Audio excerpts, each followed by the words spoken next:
അപ്പോൾ ഞാനിപ്പോൾ പറയാൻ പോകുന്നത് നമ്മളെ ക്യാമറ ആക്സസ് ബട്ടൺ എങ്ങനെ ഓഫ് ചെയ്യാനാണ്. S23, S24 അൾട്ര ആ ടൈപ്പിൽ ഉള്ളതാണ് ഈ സംഭവം എന്ന് തോന്നുന്നു. എനിക്ക് എല്ലാ ഫോണിലും ഉണ്ടാവുമെന്ന് എനിക്കറിയില്ല. അപ്പോൾ ഇത് S23 അൾട്രയിൽ ഇത് കാണുന്നുണ്ട് ഇവിടെ ക്യാമറ ആക്സസ്. ഇത് കാണാത്തവരുണ്ടെങ്കിൽ പെൻസിൽ ബട്ടണിൽ പോയിട്ട് എഡിറ്റ് ചെയ്തിട്ട് അവിടെ ആഡ് ചെയ്യാവുന്നതാണ്. ഓക്കെ, എന്നിട്ട് ഇതിപ്പോൾ ഓഫിലാണുള്ളത്. ഇപ്പോൾ ഇത് ഞാൻ ഓഫ് ചെയ്ത് വെച്ചേക്കാണ്.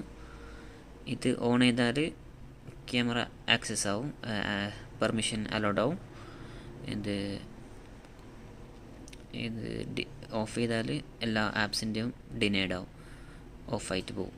അപ്പോൾ നിങ്ങളെ പ്രൈവസി ഒന്നും ആർക്കും ഒന്നും കാണാനൊന്നും പറ്റില്ല. ആ ഒരു സേഫ്റ്റി നിങ്ങളെ അറിയിക്കുകയാണ് അറിയാത്തവർക്കായി.